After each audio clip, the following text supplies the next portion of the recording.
Some more of The Naked Civil Servant by Quentin Crisp for my friend Deborah Rose.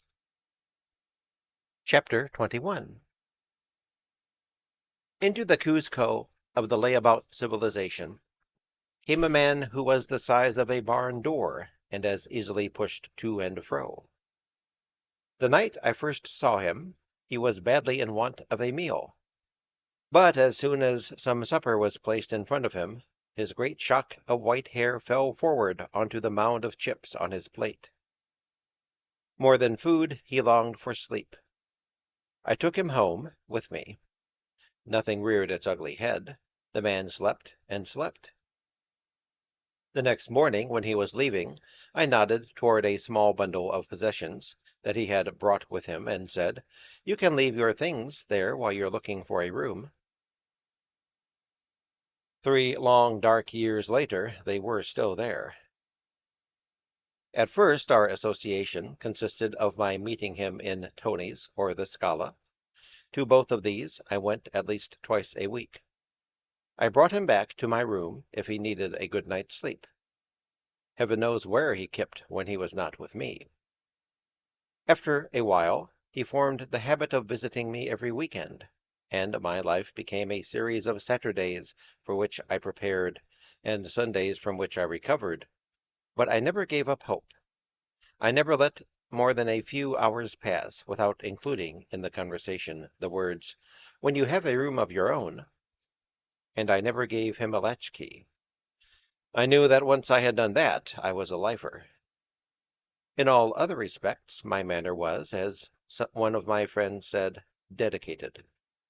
Because I could tell that he had never known a world in which he had the upper hand, I became his slave.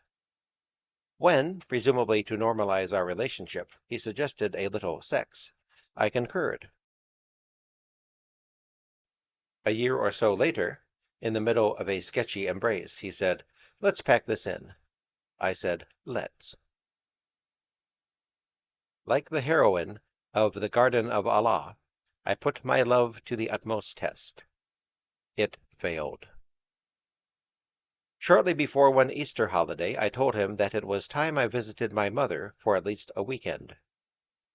These words touched his sensibilities. He was deeply devoted to his mother. He gathered up his things and left. As he did so, he said, "I don't see what I've done wrong even now." He had done nothing wrong. He could do none. He was a man without guile. His only fault was that he existed. His parting words would have reproached me till my dying day, were it not for the fact that, immediately after the war, I heard that he was married. This was an outcome of which I had despaired. I knew he was Kinsey queer rather than Coot queer. He merely associated with homosexuals because they bought their love by the pound. He had gravitated toward Charlotte Street because there people were so appallingly equal. I had feared he might never marry because his idea of courtship seemed to be a few Neolithic lurches toward the object of his desire. Living with him was the practical part of an examination in the theoretical section of which I had already done badly. In the second half, I scored no marks at all. Having lain alone for 30-odd years, I found that I could not fully relax if I shared my bed with anybody, let alone someone of barn doors dimensions. Never get into a narrow double bed with a wide single man. After a while, we took it in turns to sleep among the dust on the floor and wake in the morning more or less flock finished. The routine of my life was altered in areas which I had thought were fixed for all time. We ate at home on Saturday and Sunday evenings. I was compelled to shop, an activity which I had gradually reduced to a minimum so as to avoid the veiled insults which, together with inferior goods, were heaped upon me by salesmen. In the matter of clothes, I was supported entirely by voluntary contributions, like a hospital. And when introduced to anyone, however interested in other parts of their bodies I might be, I always looked first at their feet to see if they were as small as mine. I hoped their cast-off footwear might be given to me. The trouble with shoes is that they are unalterable. All other clothing I accepted indiscriminately. I could at any time enlist the services of a certain Mrs. Markham, known throughout Soho as the greatest trouser taperer in the world. Thus the need to visit menswear shops had been almost totally eliminated, but no way had yet come to hand of acquiring second-hand food. I was compelled to buy it new. If in the future a doctor discovers that certain diseases are indigenous to homosexuality, one of these will be a distended bladder, the result of trying to avoid the risk of arrest automatically incurred by using a public lavatory. The other will be vitamin C deficiency acquired because the staff of vegetable shops are so impertinent that one would suffer almost anything rather than deal with them. Having put up with Saturday's morning's round of humiliations, I was obliged to cook. This I could do only by racial memory. I have never before gone further than to make toast when the bread had become too green to eat raw. Now I found myself clawing away at the carcasses of dead animals until my nails were full of blood and I felt like a mangy old eagle. Washing up could still be kept to one operation a week if I never tried to pass the fish barrier, but ate fish, if at all, only on Sunday evening. I found that I had become so spinsterish that I was made neurotic not only by my life of domesticity, but by the slightest derangement of my room. I would burst into a fit of weeping if the kettle was not facing due east. My efforts at self-control completely exhausted me, but I knew that if I ever said with the faintest asperity such words as, "Oh, do be quiet," or "Don't put your feet up there," one or the other of us would have to join the Foreign Legion. Though the situation often got out of hand, my friend was never rebellious, but there were times when the realization swept over him that I was all he'd got. Then he hated me. I got shingles.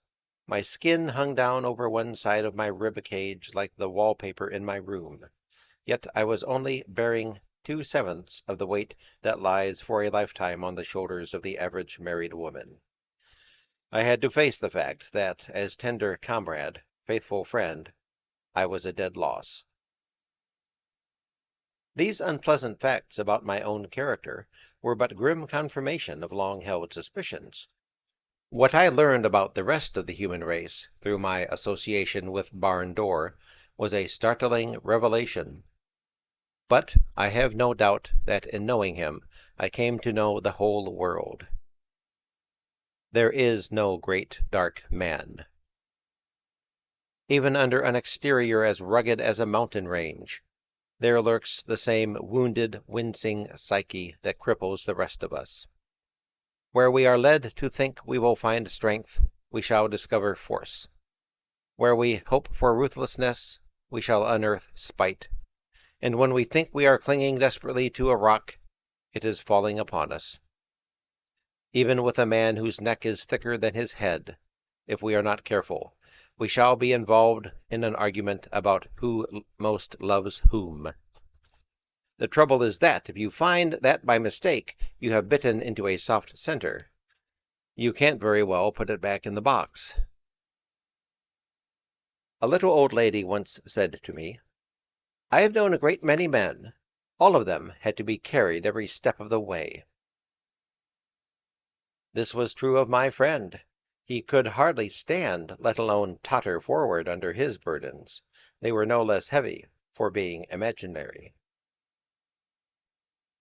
In a heartless hoax practiced upon innocent dragonflies, entomologists laughingly placed the tails in the mouths of some of these creatures. The insects gratefully ate their nether extremities as far up as they could reach. Then they died. This was the stage of evolution at which my friend had remained. When I gave him a nail file, he used it on his toenails until they sank below the horizon. Then he filed his toes. This and other similar happenings at first gave me the idea that he was a divinely rudimentary being. If he was, it did not save him from being painfully aware of his unenviable position in society, rendered no better by knowing me. About this he could never make up his mind what to do. Sometimes he walked several yards behind me, so as to be able to send me up for the amusement of passers-by. At others he made unprovoked protestations of friendship in the presence of strangers who happened to be sitting at our table in a cafe. In spite of spending so much time among hooligans, he conceived of himself as being poorer and of lower degree than his acquaintances, and felt that these handicaps caused him to be alone in the world. I pointed out that he spent his weekends with me, his days with his workmates, and his nights flailing his arms and singing snatches of opera in various cafes crowded to the walls.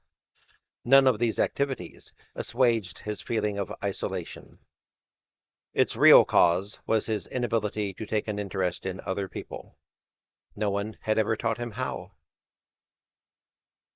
His greatest burden was time. Now for the first time I understood the true purpose of the radio, in the wailing, crooning, stuttering stream of which he bathed himself every waking hour. Its function is not to entertain, but to drown the ticking of all clocks. Having myself spent so many happy hours alone, frequently doing nothing but breathing, I was bewildered to discover that for my friend spare time was an imposition. If one event, say Sunday lunch, ended before another, such as the movies, could begin, he became distraught. He cleaned his shoes, yea, though they were already like crimson glass. He put a new flint in his lighter, and he twiddled the whistling, creaking, cracking knobs of our crotchety wireless set. But though he spent his days picking and shoveling, the one thing he never did was to sit and dream. In this respect I would have been tempted to say that he was ill, did I not know that health consists of having the same diseases as one's neighbors. Chapter 22. There had to be another war. The sadness of the First World War, and the sweetness of songs like "There's a Long, Long Trail," were qualities memory had bestowed on experiences that at the time were colorless. While I lived through them, if I noticed anything except the men in uniform, it was a slight lack of variety in the food. My prep schoolmaster once told the class that I was in that it was part of the air raid generation. I tried to look deprived, but I had no clear notion of how to act out the distinction his words gave us. Perhaps it was because the First World War had left me so unmoved that I did not take the second one very seriously. When news reached me in 1940 that London was burning, I was sitting in a cottage outside Basingstoke with a pregnant actress. I had nothing to lose but my airbrush and my typewriter, but explaining that I ought to spread my brooding opinions over these, I rushed home. The truth was that I couldn't bear to miss the great drama of my time. Back in the city I noticed at once that, though some of the buildings had been ruined, most of the people had been improved. Everyone talked to everyone, even to me. The golden age had temporarily arrived. Even before this, my position in society had undergone a change for reasons over which I had no control. The women of London had gone butch. At all ages and on every social level, they had taken to uniforms, or near uniforms. They wore jackets, trousers, and sensible shoes. I could now buy easily the footwear that I had always favored, black lace-up shoes with firm medium heels. I became indistinguishable from a woman. Once, As I stood at a bus stop, a policeman accused me of this. After looking me up and down for nearly a minute, he asked me what I was doing. Me, I'm waiting for a bus. Policeman, you're dressed as a woman. Me, amazed, I'm wearing trousers. Policeman, women wear trousers. Me, are you blaming me because everybody else is so eccentric? Policeman, louder, you're dressed as a woman and you'd better catch a bus quick or there will be trouble. People don't like that sort of thing, pointing at my flyless trousers and my high-heeled shoes. The policeman was right. People did not like that sort of thing, and could now add patriotism to their other less easily named reasons for hating me. It was only superficially and only by day that strangers were friendly. Throughout the war, I was, at times, in very unpleasant situations. The difficulty was to pass from a place where I could be clearly seen into the blackout without being followed. I did not always manage this. As I was standing in an underground train on my way to Tottenham Court Road Station, the nearest stop to Fitzrovia, some men left their seats and came to have a closer look at me. They stood around discussing my private life in public voices. Then one of them put his hand on the front of my trousers and said, "Yes, he has got something there. It is a man." At Holborn Station I waited until the doors of the train were about to shut. Then I darted out onto the platform. But one of the men must have managed to wedge his foot in between the closing doors. As I ran up the escalator, I could hear feet pounding the stairs behind me. I should not have gone out into the street. It placed me, when I turned around, in a position where my pursuers could see me better than I could see them. This time they hit me with a weapon of some kind or hammered my face against the wall, or else I fell very heavily as I lost consciousness. Certainly the damage was worse than usual. As soon as I came to, I stood up to avoid being trampled on by accident, and, as usual in such situations, counted my fingernails and felt my teeth with my tongue. They were all present and correct, but my face was bleeding. Holding my handkerchief to my nose, I began to walk home. I couldn't go back into the underground station. I had no idea what I looked like.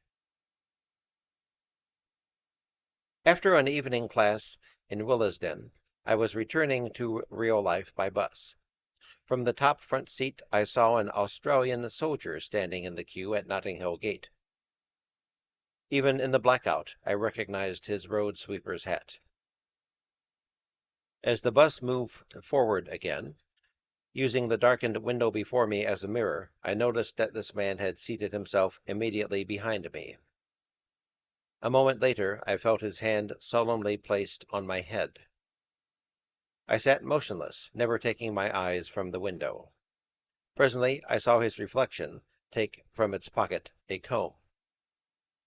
I guessed that whatever was going to happen would not involve violence. For the rest of the journey to Hyde Park Corner, the soldier sat quietly and combed my hair. I do not think he can have been drunk. He could understand the architecture of my coiffure, which baffled many total abstainers. Australia is a strange country. It is the home of the kangaroo, the duck-billed platypus, and the hair-comber. Sometimes when I told this tale in Tony's, someone would say, "Can't have had any idea you were really a man." On other occasions, the comment was, "Must have known you weren't a woman." The blackout was almost never really black. One night, when London was filled with a dense fog, I remember that it became necessary for me to creep along with outstretched hands, feeling brickwork, railings, and passers-by in an effort to keep my bearings. The rest of the time, even in winter, I did not have to diminish my pace, or even watch the ground at my feet. I never fell down, and seldom crashed into anything. On one of these twilight nights, I was sweeping along Avebury Street when a tall, bearded silhouette passed me by. I could not put up with that, so I stopped.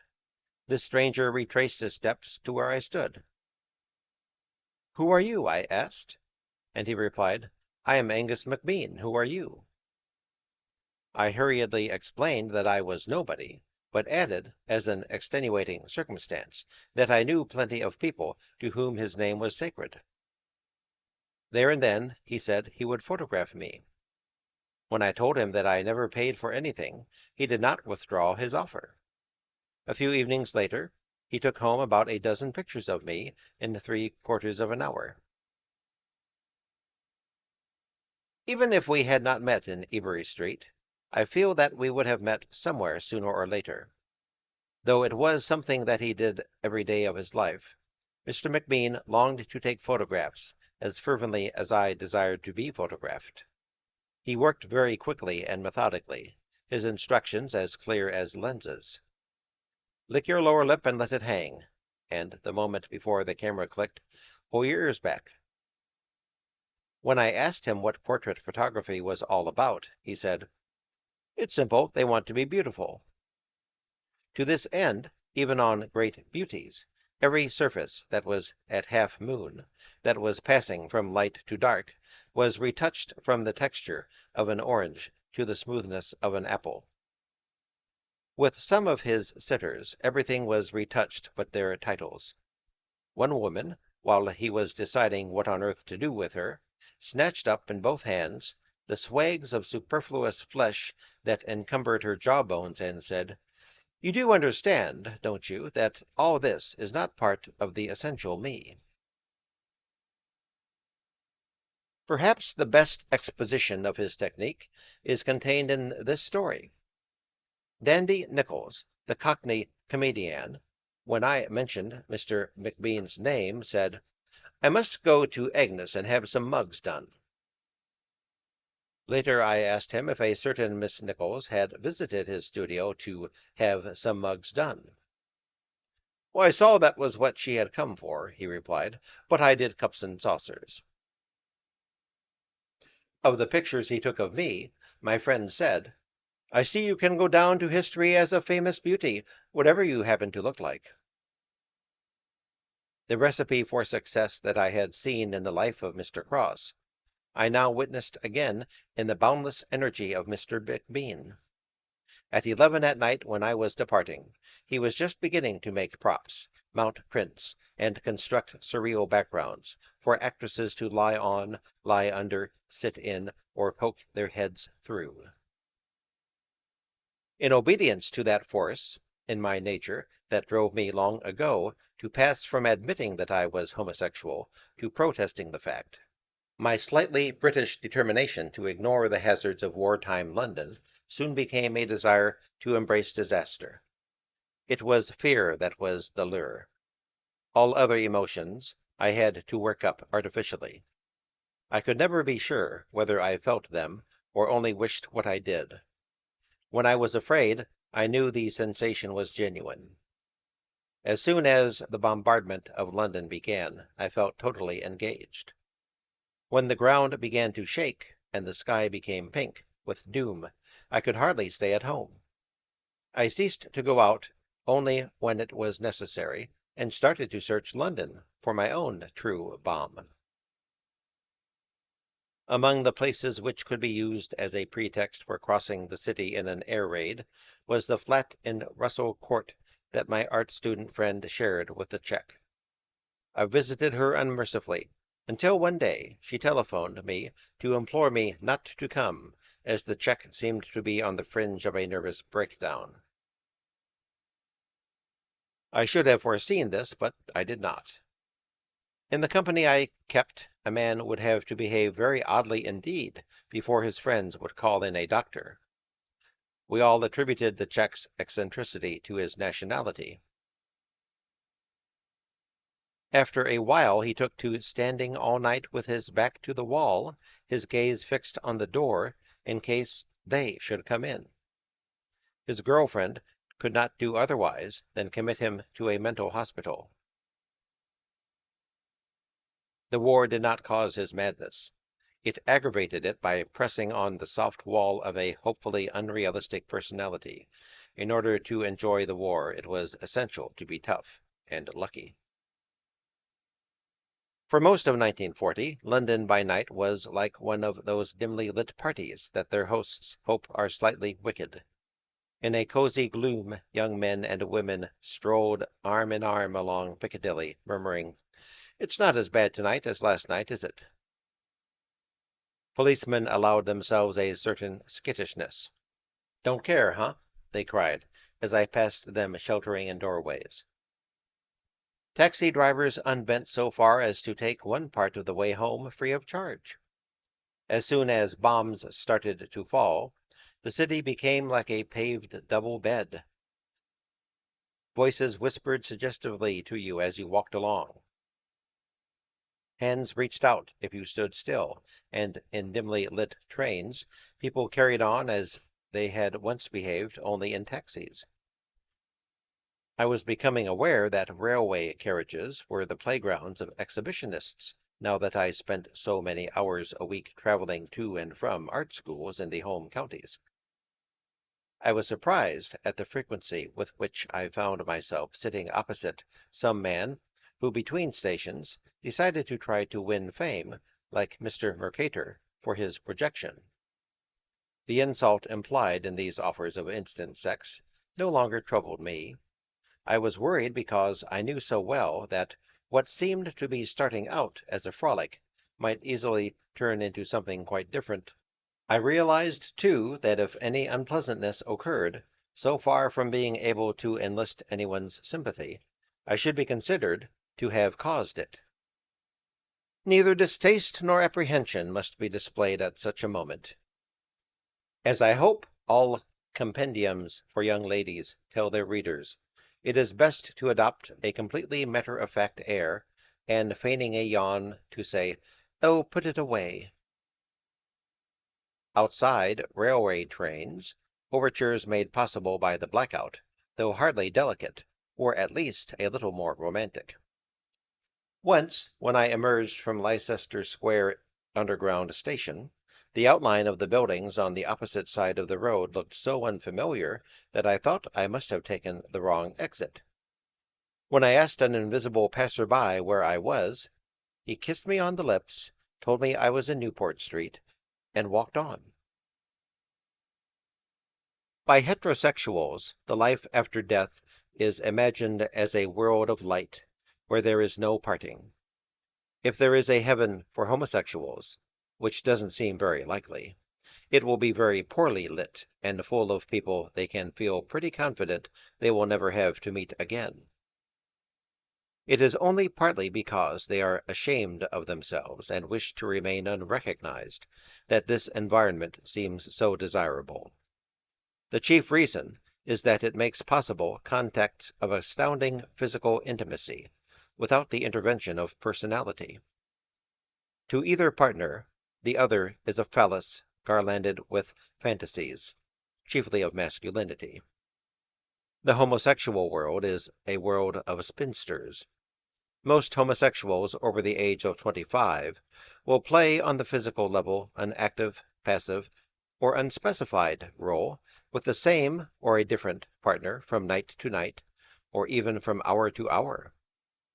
But emotionally, they search perpetually for a real man who desires passionately, as opposed to making do with, another man.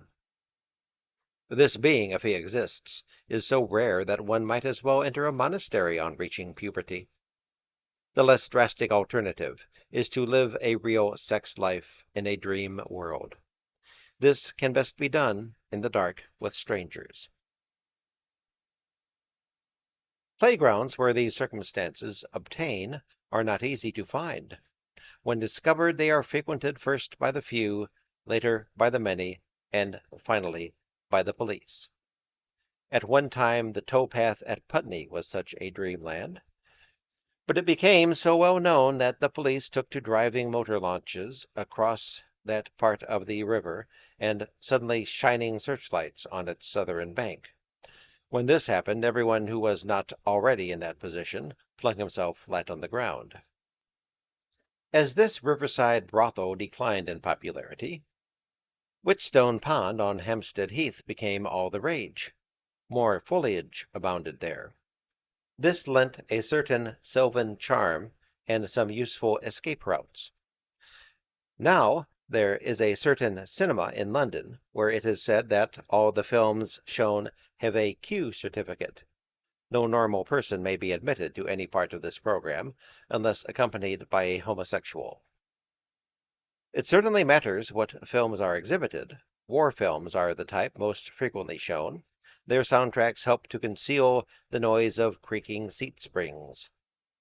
Movies which have extensive snow scenes are avoided, as these cast too much light back into the auditorium. During the war, however, this cinema was almost empty, and the riverbank at Putney became a desert. The whole of London was one long towpath, one vast movie house. I had always shunned these homosexual playgrounds, less from purity than vanity.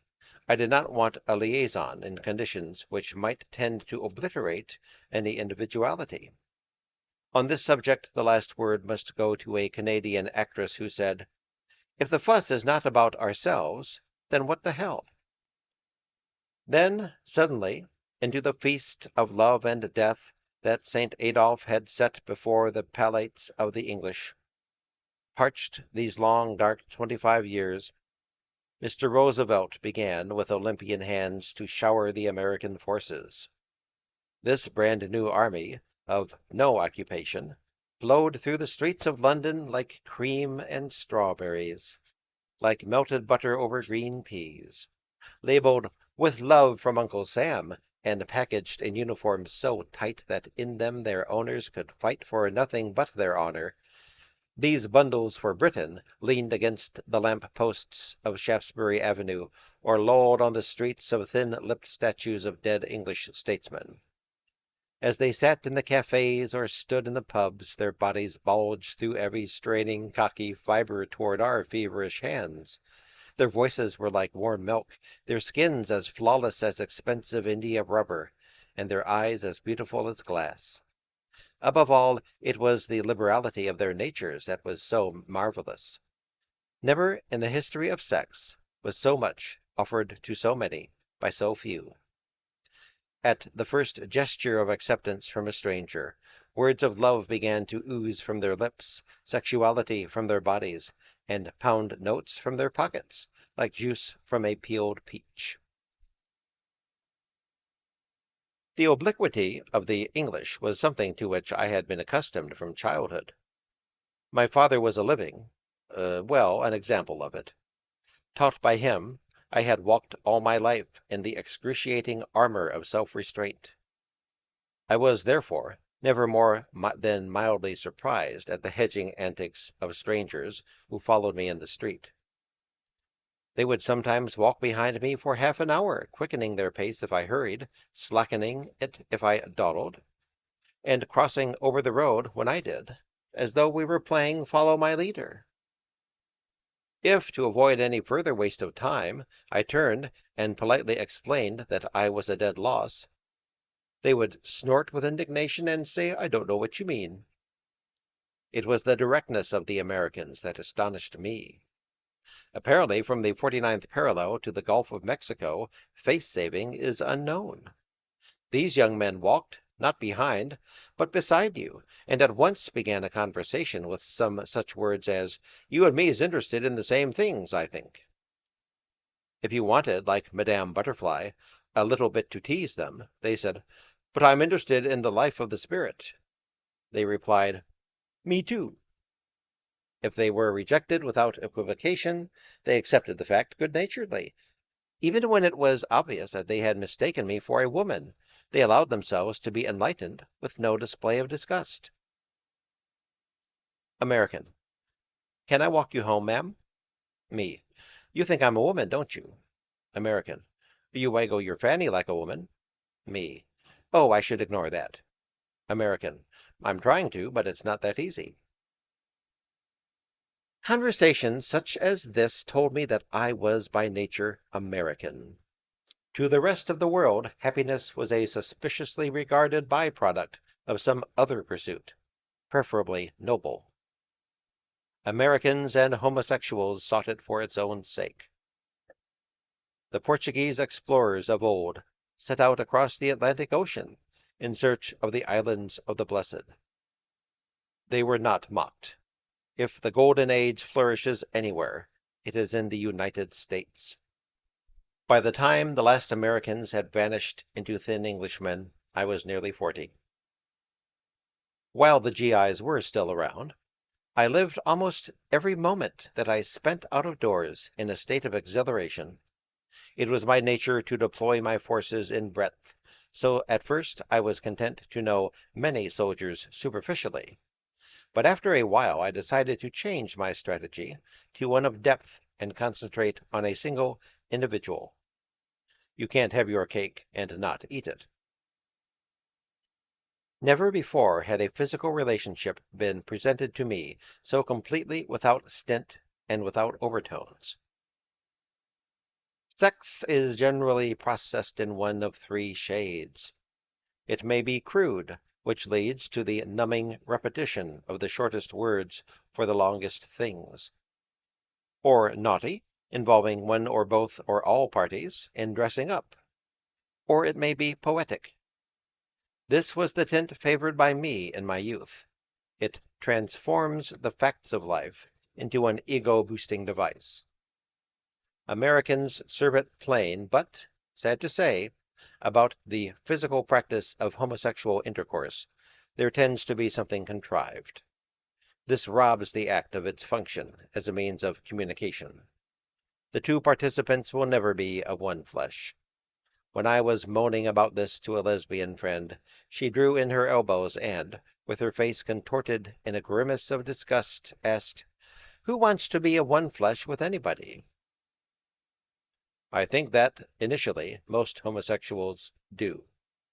To outsiders, the idea that between a man and a woman, the sex act can be natural, unnamed, inevitable, and lead to total oneness, gives normality the radiance of the Holy Grail. Only a lifetime of receiving the confidences of unhappily married middle-aged women brought me to the realization that, in time, even for heterosexuals, sex is reduced to an indoor sport. This was consoling. It was nice to be in the same boat as one's betters, especially if it is sinking. For the practical level of human contact, I was now prepared and I was happy, but of course, no more so than if I had met someone who could do a crossword or play chess at my shaky standard. I learned to like my American, but would never have put his interests before those of my lifelong friends, and he would not have expected me to. I was always pleased to see him, but would have left him with no more than a sigh for a steady income, a job in the movie industry, or a man who weighed twice as much. I could not have said that I loved him. When he ceased to call on me, I had no idea whether he had gone to heaven or to New York. But then to me they were the same place. When the Spartans burst into Troy, the women of the city hid themselves in conspicuous places, and screamed if they were not observed. Similar antics were now performed by English girls. This I recognized was mere coyness in the face of a frontal attack. But I could not help noticing that among my friend, my adoration for Americans was not wholeheartedly shared. The behavior of those who wished to be thought highbrow bordered on discourtesy. One night, as I was sitting in the wheat sheaf, an American soldier leaned with both hands on the table in front of me and asked, "Are you by any chance a celebrity?" With downcast eyes I explained that I was not, but that I would introduce him to some. Rising and leaving the nonentities with whom I had been sitting, snorting behind me, I led the culture seeker to Nina Hamnet, explaining that she had known Modigliani. She was leaning her laughing torso against the bar. "Miss Hamnet," I said, "allow me to present an American who wishes to meet a celebrity." I then started on a list of her claims to fame as though she were a public monument and I a tourist's guide. "Is he going to buy me a drink?" she said. This he promptly did, but she remained obviously displeased with both of us. I found this hard to understand. All she was now being asked to do was make like a genius for a few minutes. It took a lot more coaxing from me and a lot more drink from the soldier to persuade her to do this. In the end, our persistence was rewarded. She told us one of her best stories. A friend of hers was sent a statue of a nude boy that she had modeled in black wax to an art gallery in Derby. Black wax is soft, and, before you could say sex, the figure had been robbed of what some would consider the most important part of its anatomy. When this vandalism came to the notice of Miss Hammett's friend, she complained to the municipal body that she considered responsible. They replied that the loss sustained by the statue came under the heading of fair wear and tear. I secretly preferred the cafes of Charlotte Street to its public houses, and, on the days when I had no work at all to do, would gladly have drunk pale gray coffees from midday to midnight, if I could have found people to listen when I spoke. But life in that part of the world was tidal. At 6 o'clock every evening, the nomadic tribes moved south to the Wheat Sheaf, the Marquis of Granby, and the Bricklayers' Arms. The northern regions became depopulated. Drink, and the world drinks with you. Eat, and you eat alone. I regretted the truth of this maxim, because the life of pubs is never as gay as the life of cafes. As at a party, so in the Wheat Sheaf, unless I arrived within an hour of opening time, I found the deadening effect of alcohol had begun to work on everyone present. Some had become sleepy, some had become surly, and Mr. Tambamutno had become Spanish and was dancing it off. Conversation did not flow with the drink. It drowned in it. This did not produce silence, for some drinkers erroneously imagined that they had become wiser and wittier, and consequently spoke louder than usual. These pubs, these cafes, and the space between them were Fitzrovia, the kingdom afterward to be described so well by Roland Chamberton in a novel called Scamp, and later still by McLaren Ross in his memoirs. As though we had some foreknowledge that we were living literature, we all set to work to be cameos. We tried, with significant gestures and memorable phrases, to give good value for the welcome that I, at any rate, was so surprised to find that we received. What was required was a bizarre idiom that was completely consistent within itself. Of all the natives of Fitzrovia, only one person really had this qualification. The suit she was calling was Fallen Grandeur, and in it she never missed a trick. A day came when this woman found in a dustbin in Bond Street a backless bead frock. No sooner had she seen it than she longed to wear it. As she did not at that time live anywhere in particular, it was difficult to think of a place sufficiently secluded for trying it on. She chose the churchyard in Flitcroft Street, and sat among the dead to wait for nightfall. When it was barely dusk, her eagerness had overcome her prudence. She started her impromptu striptease performance. A crowd collected large enough to attract the attention of the police, and she was led away. The next morning, when the magistrate asked her what she had been doing, with a gentle, mocking laugh at the uncouthness of the question, she replied, "What any woman would be doing at that hour, changing for dinner." Though we never stopped trying, none of us ever achieved such high style as this. But converting one's life into a form of public entertainment turned out to be less difficult than I had imagined. I had feared that I might run out of quips, gags, anecdotes, and epigrams, and on the way back to London from Watford, Willesden, or Woolwich, worked assiduously on my material. This effort was wasted. If the aesthetic posture of my youth had not forced me to show the utmost contempt for the music halls, I might long ago have learned that what audiences most want to hear is what they already know, so that even newcomers may know that the lines are stale and may enjoy the idiocy forced upon the comedian by his profession. It is only to remarks that were not funny, even in the first instance, that a performer must endeavor to give some kind of sparkle. In the last resort, he himself must laugh.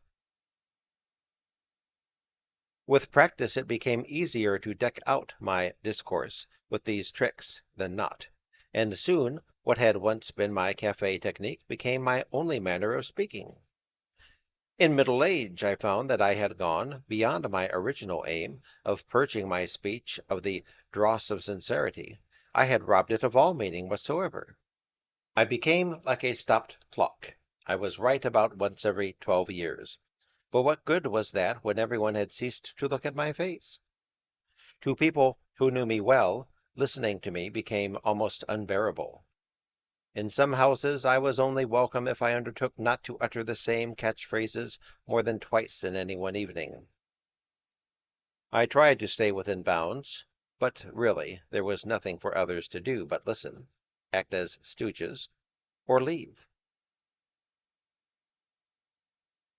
Among those who often come to Tony's, and had sufficient vitality to wade into the torrent of my volubility, was a certain Mr. McQueen. The moment that he learned that I was a lettering artist, he hired me, though when he uttered the words he had not even formed a company. All he had was a tiny house on Camden Hill, on which the paint was not yet dry, and a head full of ideas in an equally unusable state. He proposed to start a firm that would build exhibition stands, decorate showrooms, and construct display units. I don't really hold with exhibitions unless they are of myself, but I graciously accepted the wages he paid me. I also helped him engage other members of the staff. This frequently entailed interviewing art students and looking at drawings of myself curled around window poles. It was while I was in Mr. McQueen's employ that I was arrested.